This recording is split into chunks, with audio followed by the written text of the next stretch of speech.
et bienvenue dans ma vidéo de nouvelle lune. Une nouvelle lune qui se formera dans notre ciel le 11 février 2021 à 20h08 dans le signe du Verseau. Voilà, alors cette nouvelle lune est vraiment dans le prolongement de la pleine lune du 28 janvier 2021 et elle renforce notre entrée dans l'ère du Verseau. Alors en effet, nous avons un stellium de planètes. Quand on dit un stellium, c'est en fait un amas de planètes dans le signe du Verseau. Alors autant dit que ça pousse, que ça pulse. Ces planètes qui sont dans ce signe-là sont le Soleil et la Lune, bien sûr, là où elles forment la nouvelle Lune, Mercure qui est rétrograde, Vénus, Jupiter et Saturne. Et à quelques encablures de là, dans la roue du zodiaque, nous avons un autre amas planétaire en Taureau avec Uranus, Mars et la Lune noire. Neptune et Pluton sont respectivement en Poisson et en Capricorne et ils y sont encore pour quelque temps. Voilà. Alors d'une façon générale, lorsqu'on regarde le thème, ça saute aux yeux quand même qu'il y a un carré entre le signe du Verseau et le signe du Taureau. Chaque planète ou conjonction de planètes en Verseau est en carré avec l'une ou l'autre des planètes en Taureau. En fait, d'un côté, nous avons des énergies très aériennes du Verseau, puisque c'est un signe d'air, et des énergies terriennes du Taureau, puisque c'est un signe de terre. En fait, c'est l'immatériel versus le matériel, l'abstrait versus le concret, l'inconnu versus la stabilité. Ça, c'est le décor général de cette nouvelle lune. Puis dans ce décor, il y a plusieurs autres tableaux qui ont tous leur importance et qui vont contribuer, ou non, à un changement de voie. En fait, tout dépend du choix que nous allons décider individuellement de faire. Et dans cette nouvelle lune, la question qui se pose maintenant à nous, c'est comment intégrer le jeu, qui est en fait représenté dans l'énergie du Taureau, dans un monde du nous, qui est plutôt représenté dans l'énergie du Verseau. Est-ce que nous sommes prêts à changer de voie? En fait, nous avons le choix. C'est soit on persiste dans ce monde matériel, matérialiste, individualiste, qui est représenté plus par les énergies du Taureau, effectivement, ou soit on s'engage vers un monde certes inconnu, mais d'un humanisme, on va dire, régénéré. Alors, qu'est-ce que j'entends par humanisme régénéré? Pour moi, c'est de passer d'une solidarité qui existe déjà, puis qui est nécessaire et qui doit perdurer, qui est une solidarité en fait déléguée à des organisations humanitaires, aux États. Et c'est vrai que cette solidarité est nécessaire parce qu'elle va avoir on va dire un pouvoir, une marge de manœuvre beaucoup plus importante et une influence beaucoup plus importante que une solidarité individuelle. Mais en même temps, ce qui serait bien, enfin qui serait souhaitable, c'est qu'on recommence à développer une solidarité de proximité. Cette solidarité de proximité, c'est la responsabilité que nous avons, chacun d'entre nous, à regarder notre voisin, à regarder euh, notre famille, nos collègues, et à leur venir en aide, à regarder avec beaucoup plus de bienveillance les personnes qui sont vulnérables, qui sont plus démunies, parce qu'on est quand même dans un monde où à l'heure actuelle, en fait, on arrive à vénérer ceux qui sont les bourreaux et puis à détester les plus faibles, à les dénigrer, à les, à les vilipender, enfin, à pas leur accorder l'attention et à les porter un regard de compassion. Donc ça, c'est la première chose, en fait, que j'appelle dans un humanisme régénéré. Et la deuxième chose, c'est d'être dans un monde où la croissance peut côtoyer aussi la décroissance.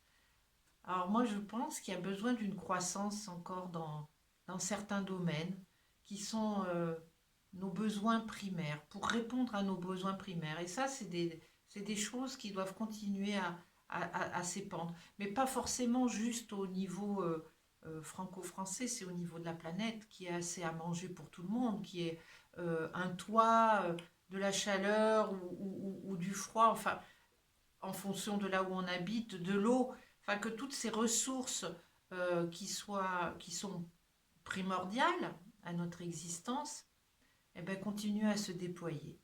Et en revanche, peut-être une décroissance dans des choses plus futiles, plus frivoles, et qui génèrent quand même vachement de déchets, vachement de pollution. Euh, voilà, c'est un peu ma façon de voir les choses. Donc, je lis mes petites notes parce qu'il y a tellement de choses à dire, elle est tellement importante. Voilà. Alors, ce qu'en fait, aussi cette crise du Covid, en fait, moi, je pense que c'est bien plus qu'une pandémie, elle est plutôt le reflet ou le symptôme de quelque chose de bien plus vaste qui nous dit aussi, il est temps de changer notre façon de vivre. Et nous avons tous là un travail spirituel à faire pour sortir justement durablement de cette crise. Et là, en ce moment, vraiment, et c'est mis sur la place publique, dans les médias, est-ce que, par exemple, on s'en tient juste au fait que la vaccination soit la seule réponse à ce que nous vivons? Est-ce que c'est juste que nous avons à nous protéger contre un virus et qu'on peut, en attendant, de reprendre notre vie comme avant? Est-ce que c'est là le vrai problème? Ou est-ce que la vaccination est une réponse durable et pérenne? Est-elle la réponse unique, universelle à ce que nous vivons? Posons-nous vraiment la question. Alors, pour nous aider à répondre à ces questions, les planètes nous, nous réjouissent d'aspects qui sont assez optimistes, je trouve. Alors, même s'il paraît un petit peu austère, on a un carré entre Saturne et Uranus. Alors, Saturne, lui, est dans le signe du Verseau. Saturne, c'est le gardien du temps, c'est le rigoureux, le sage. Et Uranus, c'est plutôt l'agitateur. Et en taureau, lui, il a envie de bouger. Hein. Il a envie que ça change et rapidement. Or, ce carré, en général, on dit que c'est un aspect de tension. Il est juste là pour nous dire, attention, prenez votre temps. Euh, ne confondez pas vitesse et précipitation. Et que peut-être à vouloir aller trop vite, finalement, on va perdre beaucoup de temps. Et qu'en fait, un travail bien préparé est en fait un travail presque terminé. Alors nous devons prendre le temps de passer en fait par toutes les étapes afin de concrétiser nos idées. Et c'est d'ailleurs ce qu'on expérimente avec la campagne de vaccination. Elle a pris soi-disant des retards. Mais en fait, ce n'est pas des retards, c'est qu'il y a des étapes qu'on n'a pas bien préparées. Par exemple, les capacités d'approvisionnement, les capacités de production. On n'a pas non plus préparé ou envisagé qu'il puisse y avoir un variant et que peut-être certains vaccins ne répondront pas ou ne couvriront pas assez ces nouveaux variants. Voilà, on veut tout de suite et finalement ça génère plus de frustration. Mais non, c'est plutôt en train de nous dire attendez, révisez votre copie, c'est pas grave, révisez votre copie et suivez bien les étapes du processus qui va vous permettre de matérialiser quelque chose de bien et de réussi. Et puis on a aussi dans le signe du Verseau la conjonction du Soleil et de la Lune, et aussi Mercure qui est rétrograde. Et toutes ces 3 planètes, en fait, sont en carré à Mars. Et ça nous questionne aussi. Alors, c'est un autre type de question, mais en même temps, c'est tout en lien. En fait, c'est plutôt du genre plouf, plouf. Dois-je m'engager dans le côté spirituel du Verseau? Ou dois-je continuer à combler mon esprit par un matérialisme à outrance? Voilà. Parce que Mars, eh ben, c'est notre valeureux guerrier. Lui, il a envie d'agir, il trépigne en taureau, et lui, il s'épanouit dans l'action. Et puis, il regarde tous ces zazen qui sont dans la méditation, la tête dans les étoiles. Enfin bref, pour lui, ça lui va pas du tout, quoi. Il se dit, mais c'est pas comme ça, moi, il me faut du concret. Je suis en taureau, j'ai besoin d'avancer. Et alors là, on a Mercure qui est rétrograde et qui nous dit, mais non, allons-y encore, réfléchissons, voyons ce que nous avons à changer dans nos façons pour avancer. Voilà, en fait, tout converge pour nous dire d'aller dans une voie, mais allons-y tranquillement, en toute sérénité et en toute sécurité. Assurons-nous aussi. Et la réponse, elle se situera peut-être dans la conjonction Vénus-Jupiter. Ça, ce sont nos 2 grands bienfaiteurs de l'univers, nos 2 belles planètes. Euh, Vénus, c'est l'amour, l'abondance, c'est l'estime de soi aussi. Puis Jupiter, ben, c'est la planète de l'expansion, celle qui peut nous dire vas-y, je suis là, tranquillement. Ça peut être aussi les planètes des excès, mais c'est à nous aussi de faire notre travail et de pas se disperser et puis d'y aller n'importe comment.